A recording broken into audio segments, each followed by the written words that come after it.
Hi guys, welcome back to another episode of Coffee with Mirko. I believe this is episode number 36, and we're gonna be joined soon by the Brewers Australian champion from 2019, Yanina Ferreira. So very excited. It's good to be back, and there's podcasts and live streams. So if you're enjoying the live streams, please feel free to share, and please feel free to take a screenshot and just tell people about it, or just reshare the podcast or the YouTube channel as you watch, or if you re-hear it, re-listen to it in the podcast form.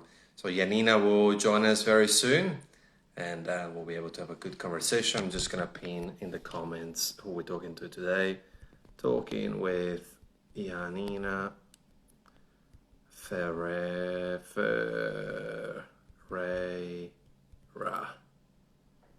Here we go. Post. Okay. So a few big shout outs. Oz Consult, good to see you back. 333 Coffee, Corn, Copy, and here is Yanina.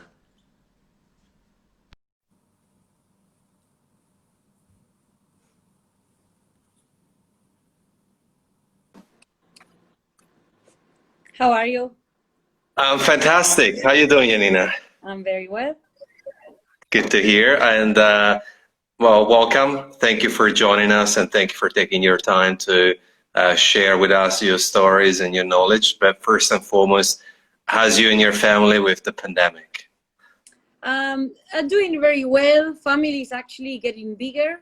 I'm gonna have my first nephew in like 2 months. So it's been interesting having parents in Argentina, having my sister here. It's been very emotionally charged. Of course. And this weekend, congratulations.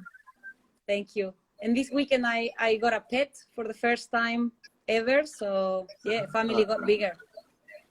Dog or cat? A cat. I see. And sorry, you're from Argentina. Like, is it Janina or Yanina? Shanina. Shanina. Como Sevilla and not Sevilla. I get it. Like the Buenos Aires accent carry through. I get it. Okay, cool. But we'll keep this in English, I suppose, for the viewers. No problem. So, Janina, could you please tell us and the audience more about how you started your coffee journey? And hello to everyone, by the way. Well, first of all, thank you for having me. I started making coffee 10 years ago when I first moved to Australia. I didn't know any English then, so it just made sense to hide behind the machine. It was a lovely journey. You know, like you always try to build that connection with customers. At that point, I remember I used to try my best to be the cleanest and the fastest. So then, of course, that always makes, especially takeaway customers, very happy, and started building, a bit of knowledge on how to make their coffee better. I used to buy lots of coffee magazines back then and just read about it. And my first contact with real specialty coffee was in 2012 when I went to the first MICE Coffee Expo in Melbourne.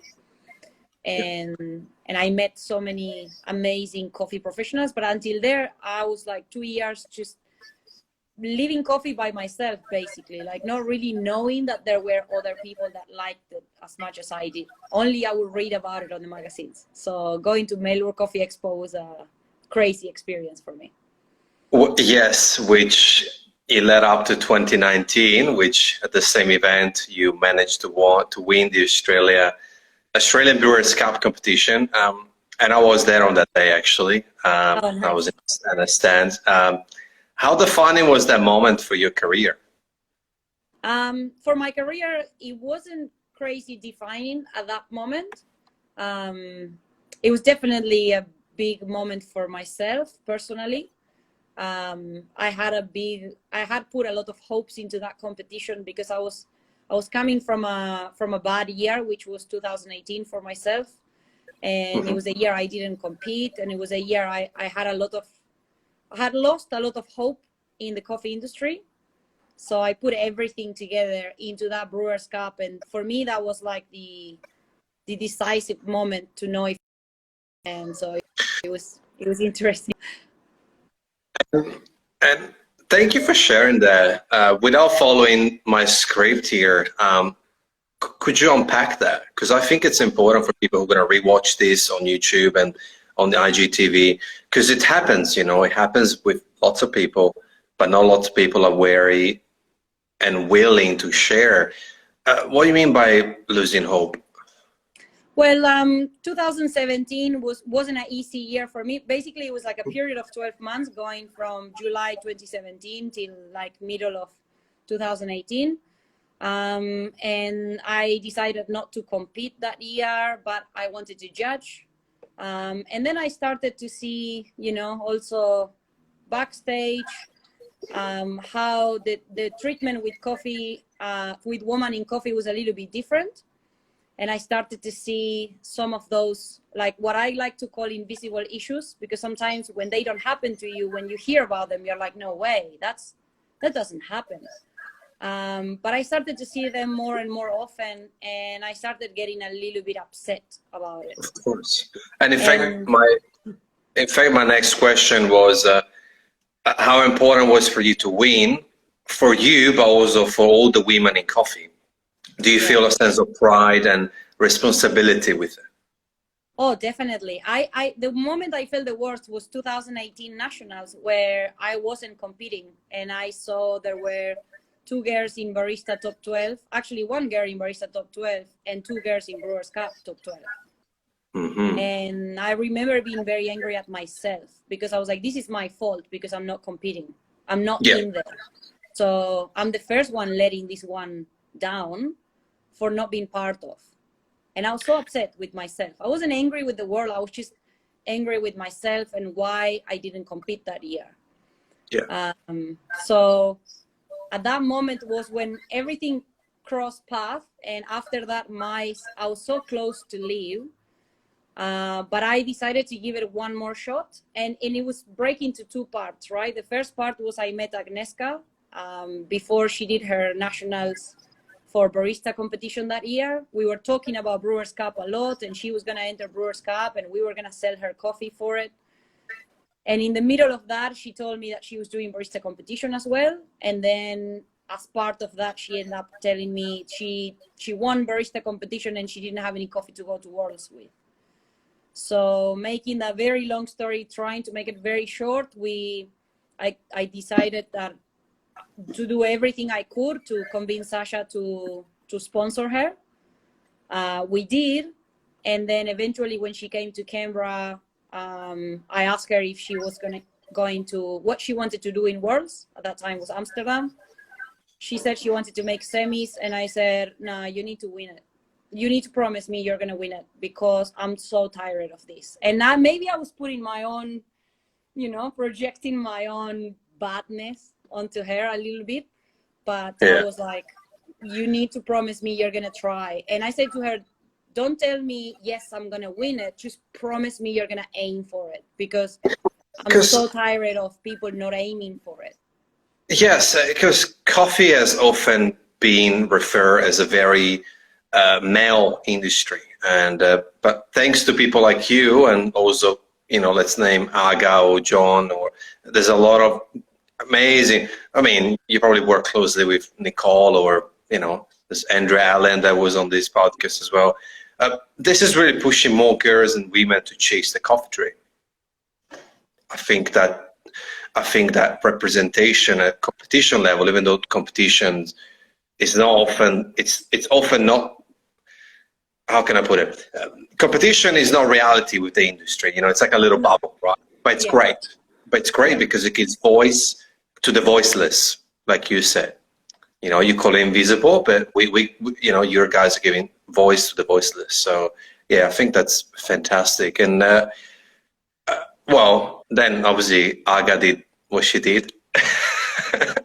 Yeah, which I can't say I was surprised, because I was grabbing onto the idea that she could win so hard that in my head there was no other possible scenario.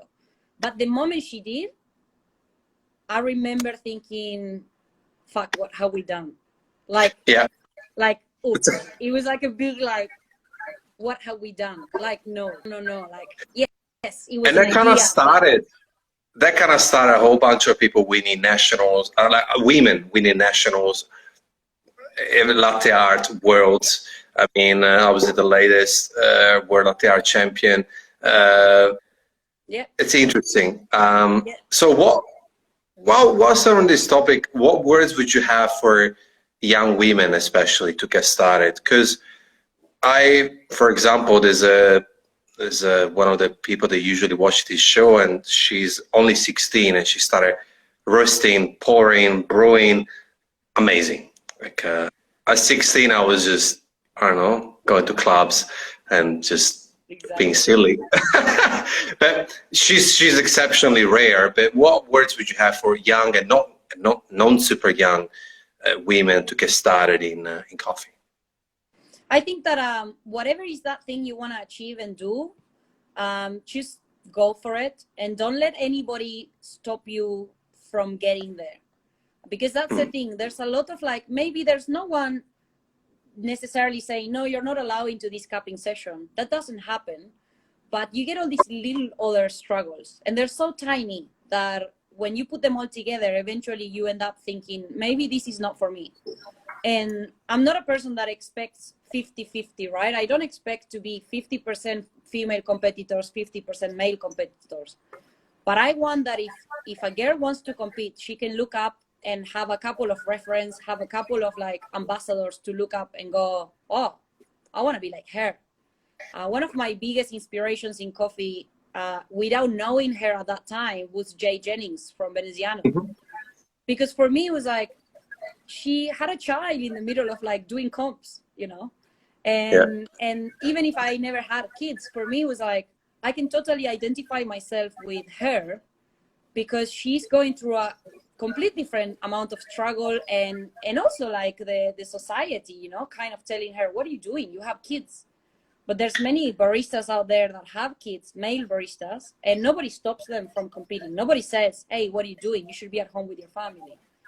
So I think that's the thing. Like, I just want all the girls, even if they want to compete or not, to make sure that they can look up and go, I want to be a coffee roaster like this one, or I want to be a green bean buyer like this one, or I want to be a world champion like this one. Yeah, I think female representation is extremely important across multiple industries.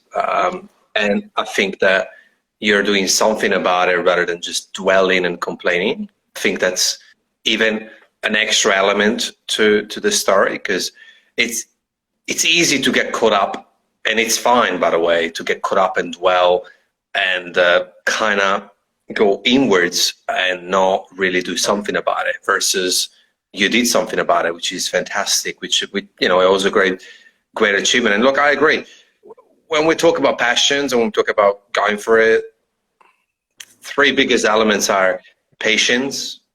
Like, patience is super important. Strip yourself of entitlement, because, you know, we are no one. And also, there is no right or wrong, so just keep going the way that you're going. Yeah. Now, speaking of which, you know, because I think, you know, we're going to get back into this topic, but could you kindly tell the audience more about your brewing style? And is that true that you never made a V60 6 months prior to the competition? I didn't make a V60 1 month prior to the competition. I started my practice in September, and my first regionals was in October. Wow. Yeah, very embarrassing. That's crazy. That's crazy. You know Connor, right? Connor Tigwell from Sub-Zero as well. He's sometimes with Honey down there. He works in ONA. Anyway, not personally, but yeah. We went to Origin together a couple of years ago, and we were doing this coffee demonstration, and we have to brew. And I didn't know what to say. I was kind of like, you know, like a little bit uncomfortable with the situation. So I was like, oh, I'll just get brewing so I don't have to talk. And then I pick up this kettle, and I remember he from behind me said, you've never done this before, haven't you? And I was like, shut up, Connor. Like, She's, but like he saw me pouring, and he's like, "You've never done this before," and I was like, "Shh, shut up." Wow, that's incredible. Like, Yeah. back actually, because I was, this is even more embarrassing, but I I actually started my barista career and I wasn't drinking coffee. I was in the morning, I would dial in and my chef would tell me, yeah, tastes good, tastes bad, that's it. And Yeah. obviously look and feel and recipes, but I didn't drink coffee until years later, but that's interesting. But and in terms of brewing style, now obviously you won a national competition. What's the Janina style? What's the Janina pour? Well, I use Tetsu's recipe for the V60. Mm-hmm. So I use that kind of technique. I've been exploring some other stuff, especially when I started practicing for Worlds, which was a complete different type of practice than preparing for regionals or nationals. Mm-hmm. So I try a few other things. I still stick with the V60. However, the only little thing that I have come up with myself was some technique with a clever dripper for compulsory round. Something that my coach at that time was calling the Janina Vita because he was using the Bonavita clever drippers. That one I came up with, and it was an absolute mistake when we first got to it. And it was funny because it was like a one size dress. It was one recipe and it would only work that way without changing any variables, and it would make a very nice coffee. Yeah, it was very funny. Obviously, everything worked out at the end for you.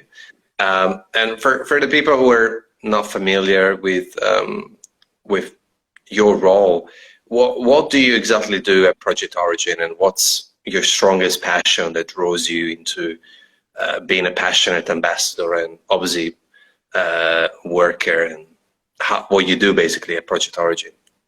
So I'm a green coffee buyer and customer support. So that means I deal with the buying side of the green beans, but I also deal with the selling side of the green beans.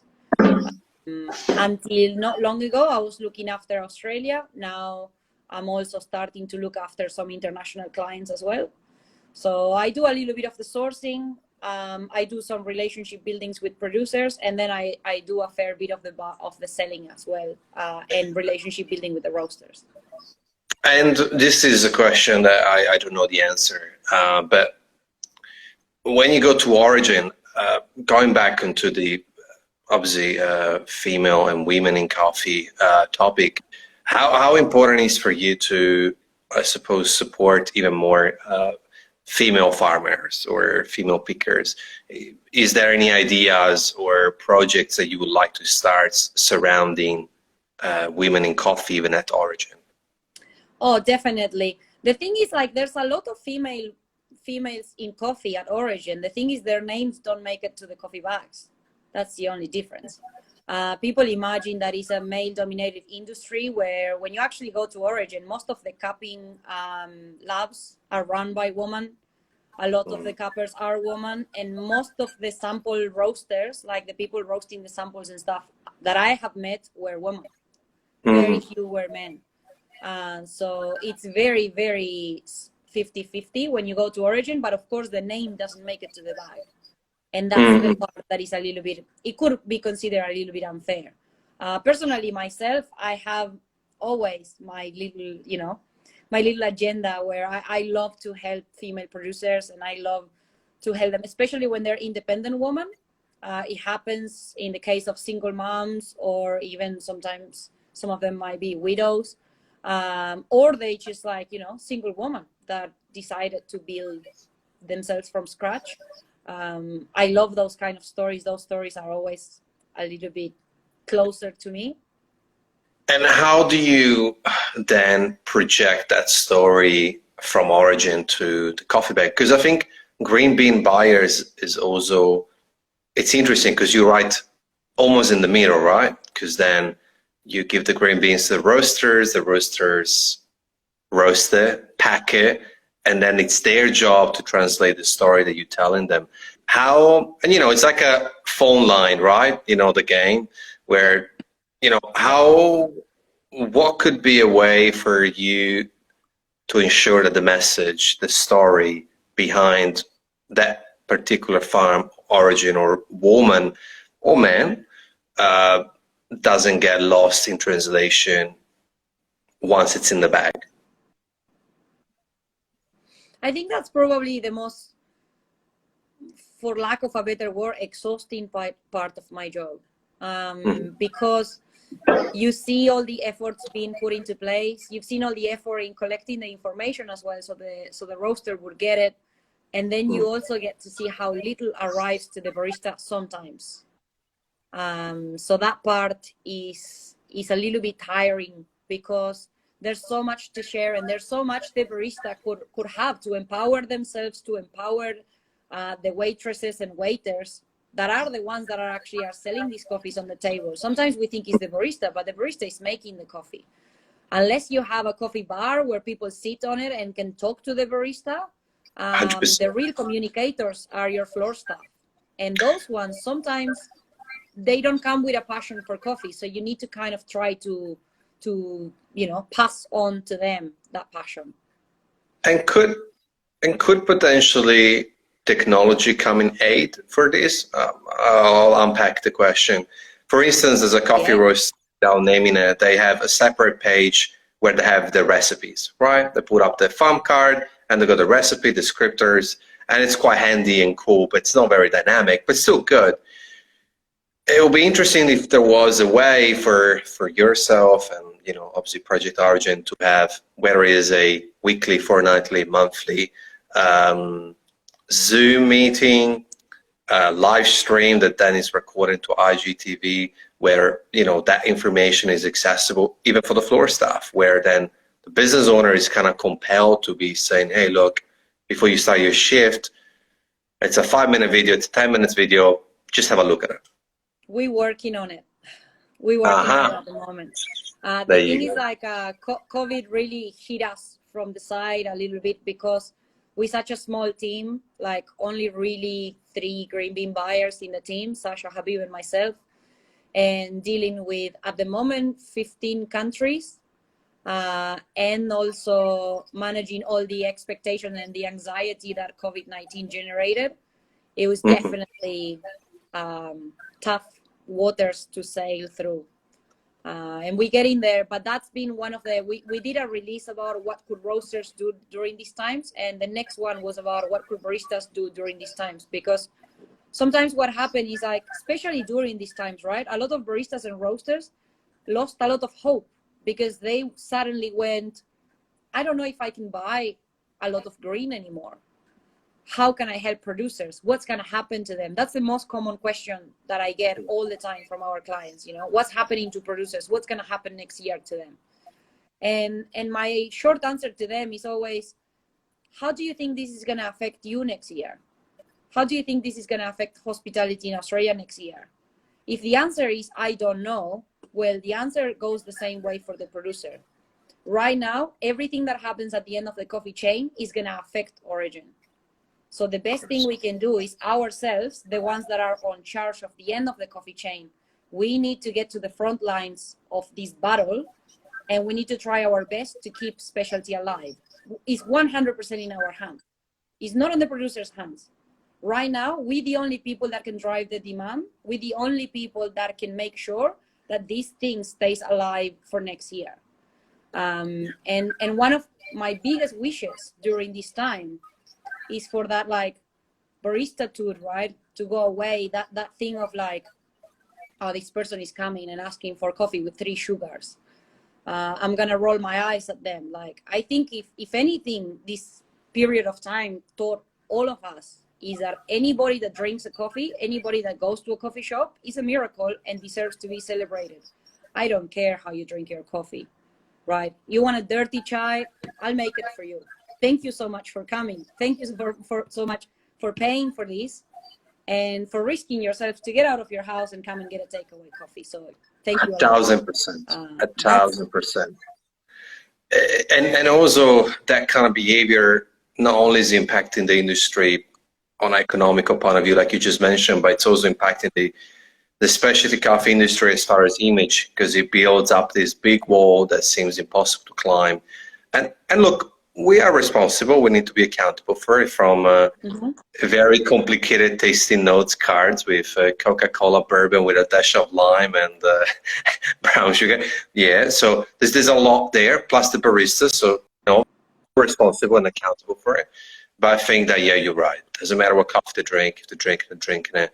And the more that we start utilizing digital tools as well to spread awareness and spread coffee messages and coffee stories, will be essential to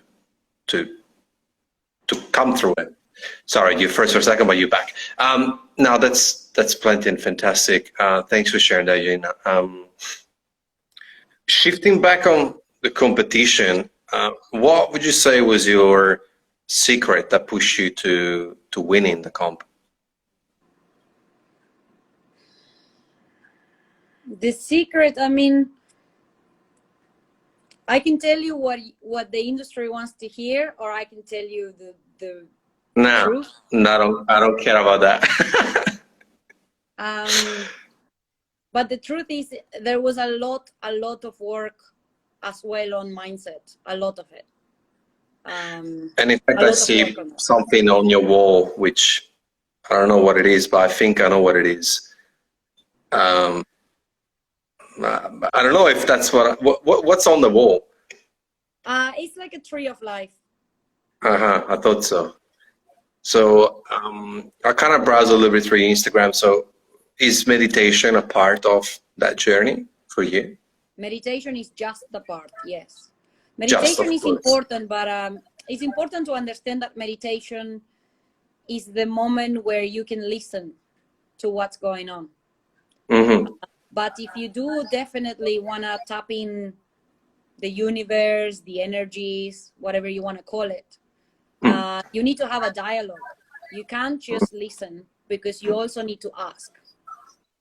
So there's a two-part, I guess, practice. And a lot of people say, oh, meditation helps a lot. Meditation helped me to calm down. Meditation helps me to calm my mind.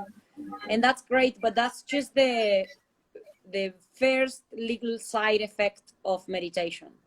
But meditation is a little bit, it can go a little bit deeper than that. So you need to have a combination, or like you could practice a combination between asking, or what some people would call praying, and then listening to the answer, which is meditation. Yeah, and obviously a strong part of that is also breathing, because I love Wim Hof. I'm really into that stuff. You're talking my language now. I didn't know that. And yeah, for me, it's been my biggest help. And I think that was probably the only non-negotiable thing I had to do with the coaches when we went to Boston to compete. I said, 1 hour, 2 hours, you guys tell me when, before going on stage, I need to do some breathing exercises, and that's not negotiable. I really need to do it. So, well, I think I know already the answer for my next question, because my next question is the out-of-the-box question, which marks the halfway through the interview. Who would you like to have dinner with? I think you just answered. Actually, at this stage and right now, I would love to have dinner with the chocolate barista. Okay, makes sense. With everything that is going on, I think I would love to take her for dinner, and I would love to pay for it. As well. That's very nice. And probably your second option would have been Wim Hof. But it'll be amazing. He's a great guy. I've been lucky enough to meet him twice, and cool.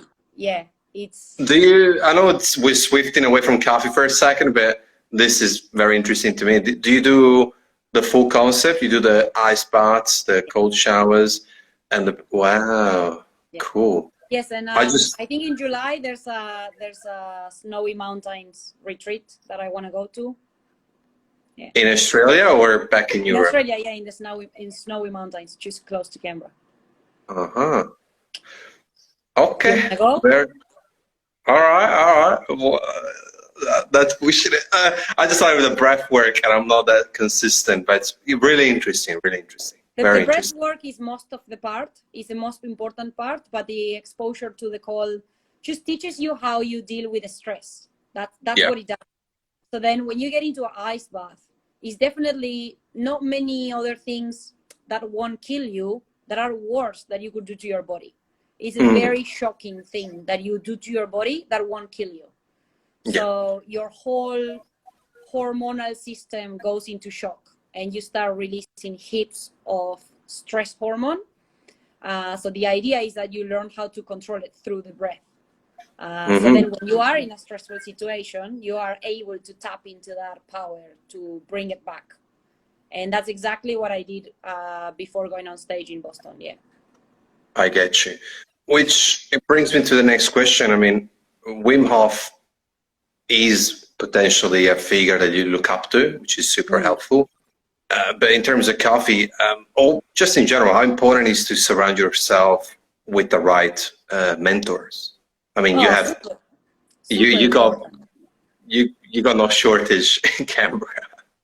Yeah, and internationally, I work with a lot of world champions. I've been lucky enough to have the phone numbers of many of them, which is quite overwhelming sometimes when I think about it. I think Emmy from Switzerland sent me a message for my birthday, and I was like blown away. We're gonna have her in 2.5 weeks on the show too. There you go. She's so cute. So yeah, things like that, you know, that sometimes because you're working and you're talking to these people and it's great, but then eventually when you realize, you're like, wow, like this is like the coffee heroes, all of them, you know. And yes, 100%. And I think that people need to understand that those heroes, because we are in the hospitality industry, usually are very humble, very approachable, very helpful, and they're just an email, a direct message away. Yeah. You know, like people overthink during it. these times when they are not traveling. Correct. Even it's easier now. So I think that that's an element that people underestimate in the sense of, you know, you can really reach out like I did with you, like I did with all the other 37 people that I've had live streaming, and everybody's like, yeah, sure, or no, I can't, and that's okay. But most people were like, sure, not a problem. And I think this is connecting back onto we need to change something, right? In terms of, you know, drinking coffee with 3 sugars or dirty chai. So coffee is delicious, that's a given, but it wouldn't be possible without the people in the community, from origin to roasters, 100%. From baristas to the customers. So it's just people all the way through it. But I think we forget this, right? So could this people element combined with the overall experience becoming the element to save the industry? Because sometimes we're selling a $15, $20 cup of coffee, or even a $5 cup of coffee. For some people it's expensive, $5, but the overall experience is not matched with the price. I think the experience is everything, and I apply a lot of that into competition as well. I think that you could forgive a bad cup of coffee, but you will never forgive a bad service. I don't care where I'm at. I don't care who's serving me. If you treat me with disrespect, or if you treat me in a way that you make me feel that my taste is not valid, then I'm never coming back. And I used to say this to the baristas a lot when I was a head barista at the cupping room. You know, I never forget that I love crispy bacon. And if a chef comes to me and says, no, but that's not the right way to eat bacon, because the proper way to eat it is like, you know, it has to be soft boiled, whatever it is, I'll be like, sure, I'll try it once. But if after that I still like crispy bacon, what can you do? Like, that's just the way I like it, you know? And like that, you can name a million things. Some people like fried eggs, some people like poached eggs. And you could come up with the right way to eat eggs. But at the end of the day, the eggs that people like, the thing that people buy is going to drive the market. Yeah. So you need to be very conscious of that. Coffee producers are like that. They get it. You know, they're like, my favorite coffee is the one that my customers buy. You don't like geisha? Don't worry, I'll rip it off. You know what I mean? Like, they're very quick with that stuff because they have a business to run, and because their food on the table depends on it. But sometimes the barista is not the owner of the shop. It's not, so it's just getting tangled into like, you know, too much social media, too many like latte art challenges, and it doesn't get it that, dude, this is what people enjoy. Like, please come in here for a break from their jobs, right? That used to be my biggest thing when I was in the cafes. It's like, we are Disney World for these people. They're coming to us to have a break. So how come we are gonna receive them with, oh, how you doing? So busy this morning. The rush is so busy. I haven't had time to have lunch yet. What is that? What is that comment?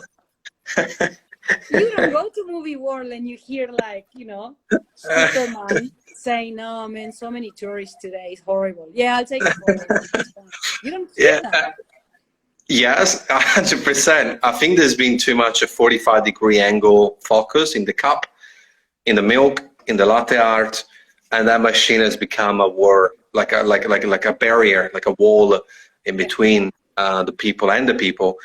And the funny thing is that our job would not exist without that person asking for a extra hot decaf skinny latte with 1 sugar. And look, there's annoying moments around the day, I get it, but at the same time, you know, it's about being hospitable, because it's hospitality in the first place.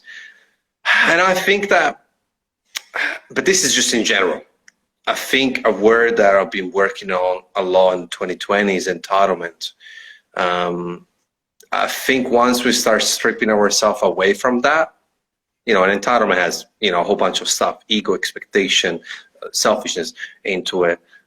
Then that's when you start becoming more aware of your surrounding, self-awareness of yourself, but also the shop, also the coffee people. And then you start, like you say, a very important practice, which is listening. Mm-hmm. Listen how is their day. Listen to the answer, not just how you doing, but don't listen to the answer. Because they might give you very valid information, very valid feedback, a very valid message. I mean, you might create a connection, a friendship, a relationship. And you can make that person's day very easily.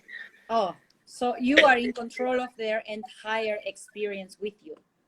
Like, how nice. Because you might think it's only $5, but when you actually think the other way around, I don't spend $5 a day going to a coffee shop, you know, because I am the coffee shop.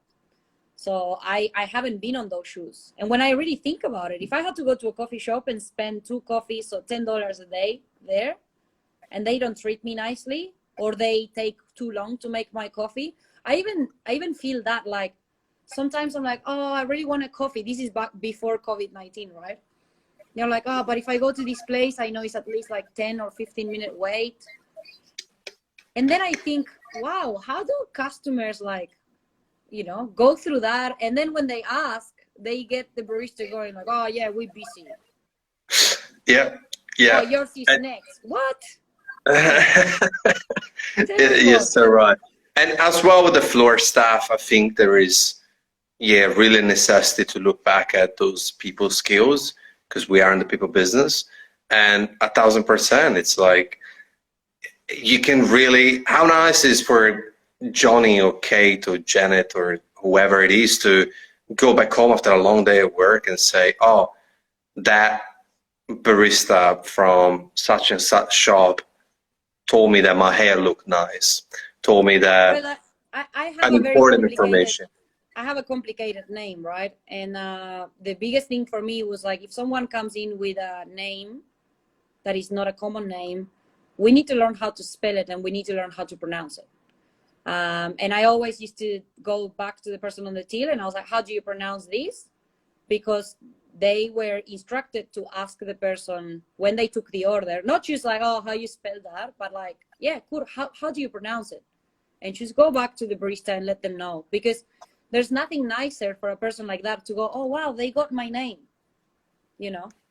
And trust me, if they have a very hard name, they usually give you a short version, like, you know, it's not that hard. You can start a conversation. Oh, wow, that's nice. What does that mean? Where is it from? You know, you can change their day for them, that they go, oh, I'm gonna go to the coffee shop, and how am I gonna say Shanina? Like, Yeah, I can relate because my name is short, but still people struggle to pronounce it correctly. And I pretty much lost hope. I just tell people, depending on who it is, but I usually just change it for Michael, which Oh, is nowhere near my I never name. change mine. I'm always But like, it's just, Antonina, good luck, deal with it. You deal it however you want. you know what? I'm gonna take that on board, and I'm just gonna do it from now on. Done. Um, It's cool. your So responsibility now. I gave you my name. I gave you the money. Now, yeah, good luck to you. I love it. So people is important. However, the other element is, I mean, we don't have to forget that we are in business here. In order to have an industry, there is the cold-hearted dollar behind it. I think it's safe to say that coffee's on the price. I'm not the first one to say it, and I'm not going to be the last one to say it.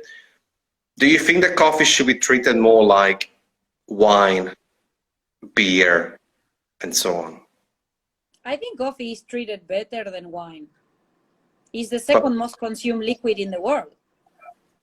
but why people are happy to pay $10 for a glass of average wine and not happy Because, to pay $6 for because an amazing pour over? they don't drink wine every day. I mean, not the common people. I might, but I don't know in Australia, by the way.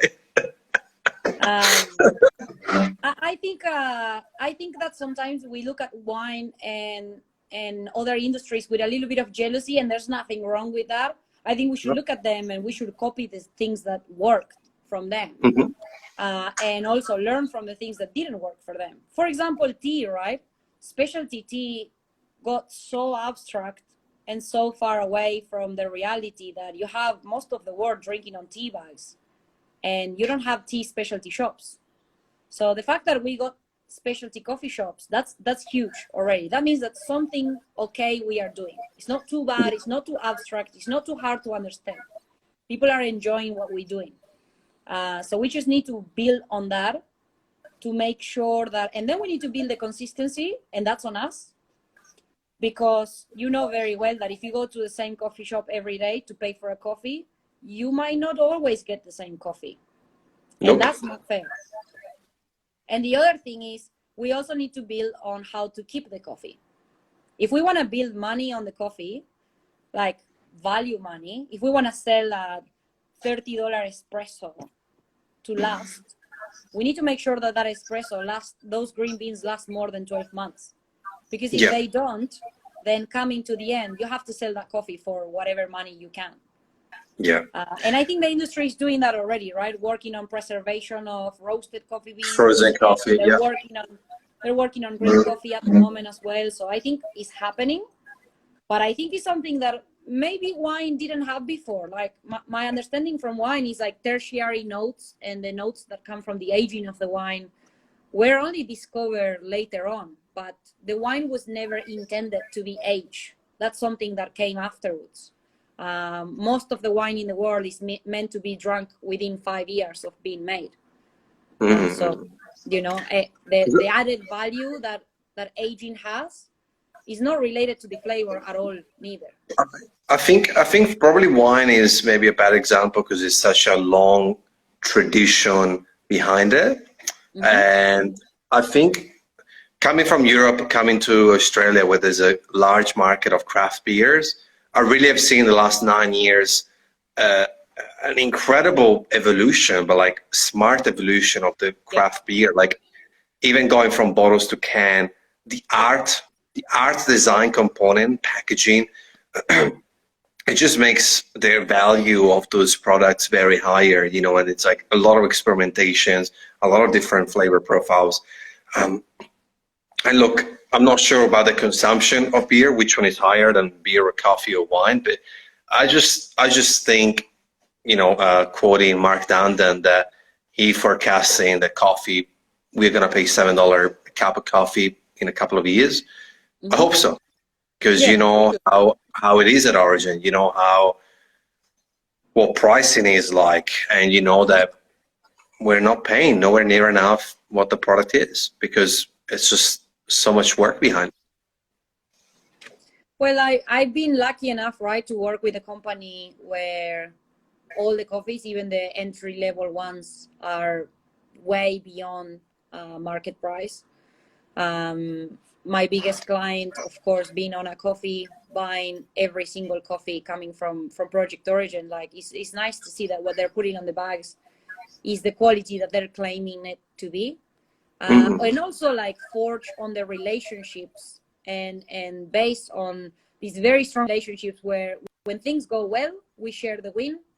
When things don't go well, we need to share the loss as well. And that's been a big thing for Project Origin and the way we work as well. But of course, I understand that that might not be the way that a lot of other business work. And it's the thing with any kind of business, right? When you set it up just for the money, you're always looking at making the profit. There's nothing wrong with that, but those kind of businesses exist. And then there's the passionate business. I've been lucky enough to be very passionate and to work for a passionate business. So yeah, and I think aligning with a brand and a company that you're proud to work for is key in any industry, any businesses. So while we're here, what's your coffee mission? Let's think macro.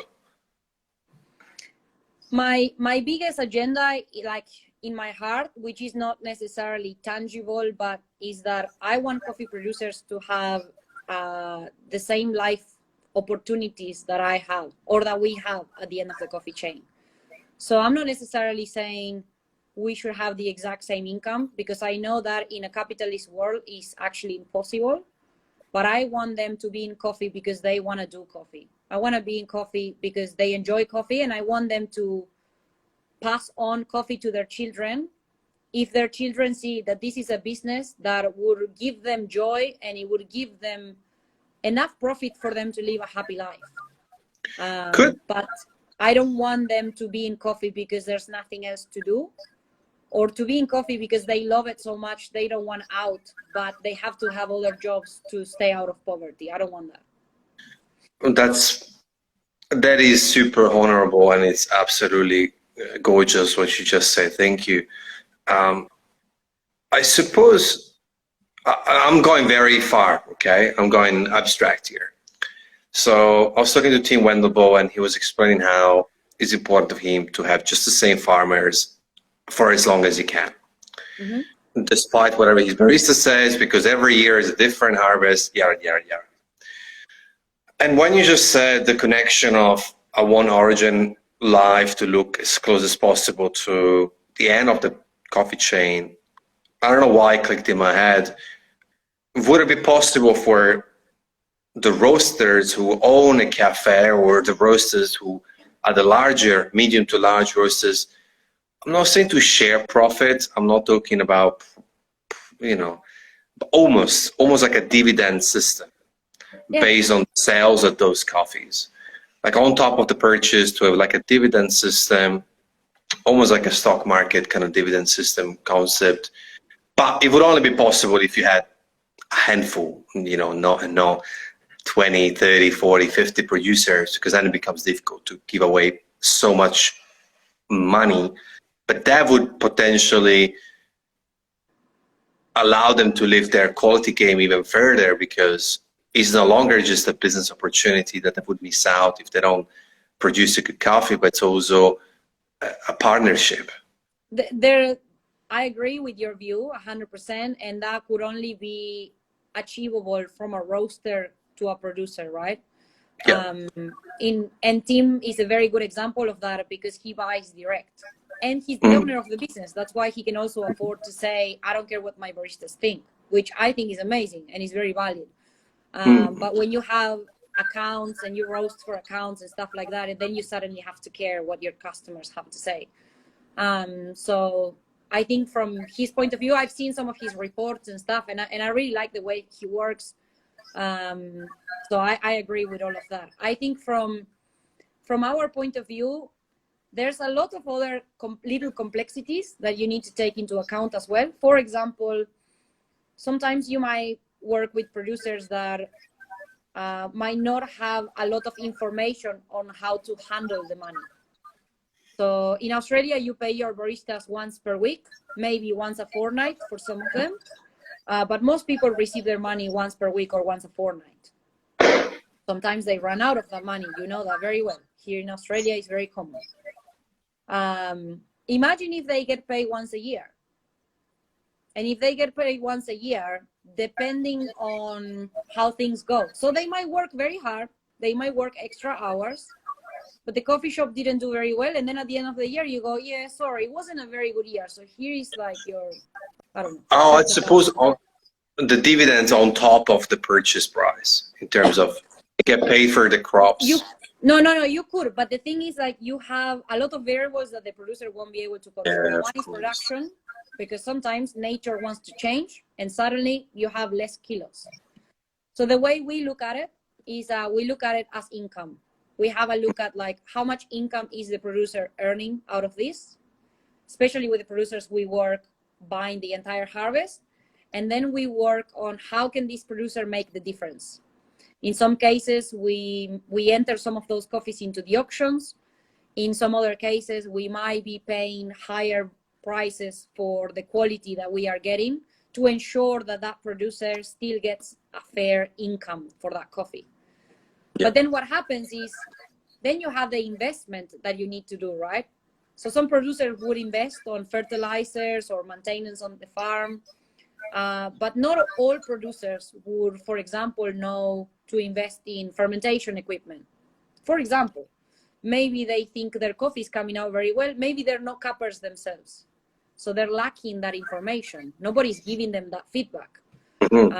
So what we do in those cases is without any contracts and without anything written down, we usually make investments on the farms for the producers as a separate thing, separate from the price. I see. In some cases, they take it very well. In some other cases, they don't want to. So we offer to, we have in a couple of cases to say, it's okay, you can give the money back to us one day, knowing that we're not expecting it back. Just so the producer will take it and build, more drying beds or fermentation tanks, which when we go and visit and we see it, we're like, we know this place has huge potential, it's amazing, but some of the coffees are not coming out high quality. And when we ask, they're like, oh yeah, I had to rush the drying because I was having more harvest. So it's a simple fix, just add more drying beds, but maybe they cannot see it like that, right? I see. So that's when you work on partnership. So for us, we try to call it more like, it's like a collaborative partnership where we go together into investing, and look, if we lose, we lose, and we lose together. Of course. We try the best for the producer to not run the risk. I think that's probably the best way to go about it. And look, evolution and technology and advance of things. We're looking at machinery. We're looking at artificial intelligence. Hopefully, we'll find a better way, a good way, and start keep improving these processes. I know it takes time, and it takes someone to come out with some very odd idea that's going to work, but hopefully that's going to be the case. Now we're approaching, unfortunately, the end, and Instagram is really annoying because it just shuts and gives 30 seconds notice. Before we close off, first of all, I want to say thank you for giving us an hour of your time. I'm very grateful that you'll be able to join us finally, share a lot of topics and a lot of stories, a lot of insightful, even private moments. That was really nice of you. As a last question, unless there's someone asking more questions, what's next on Janina's planet? Brewers Cup. Mm-hmm. 100% is there. Still on the go. We're just waiting for a date for nationals to be released. And then after that, there's a lot of things I want to achieve, especially at Origin.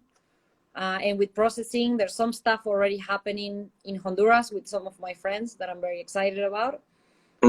So yeah, trying to develop some of those things, and of course helping producers make a difference. Yeah, I think that's my biggest wish. And I think there shouldn't be any bigger wishes, for sure. Janina, thank you so much again for tuning in, and I hope to meet you at MICE, because it's here, of course, where I am. And I'll I'm not sure if you're coming down for the Melbourne Ona opening, but if you do ever come down, I'd love to share a brew or a brew. We do be a brew, not an espresso. I get it. Awesome. Yeah, All thanks right. so much, Mirko, for your time and for offering Thank the you. platform. Thank Thank you. you. Cuídate. Ciao. Gracias. Bye-bye. There you have it, guys. Thank you so much for tuning in again. We just restarted the Coffee with Mirko episodes. It was amazing to hear from Janina and just all her stories, all her ideals and her thoughts around the industry. And if you've just missed out, we'll release this on IGTV, YouTube, her podcast. If you liked it, please share it, reshare it, retweet it, take a screenshot, and just tell your friends. We'd love to see this growing into a more continuous operation. We're working with a schedule. We're trying to get 3 episodes a week instead of every day, so we can I can go back to normal as far as my business goes. So we're working on a schedule for June, July. Should be looking at 3 episodes per week. I've just added a bonus episode for Friday. But check out the schedule. It's on our highlights. Tomorrow we got Ralph from St. Drew. And then tomorrow we're gonna nobody. Thursday is Ralph. And then on Friday we got Ralph from the Barn, Berlin. And then Saturday, Sam Lowe from Cold Black Coffee. So please write it down, put it into your diary, into your agenda. I'd love to see you there. Until then, look after yourself, be safe, and just take care.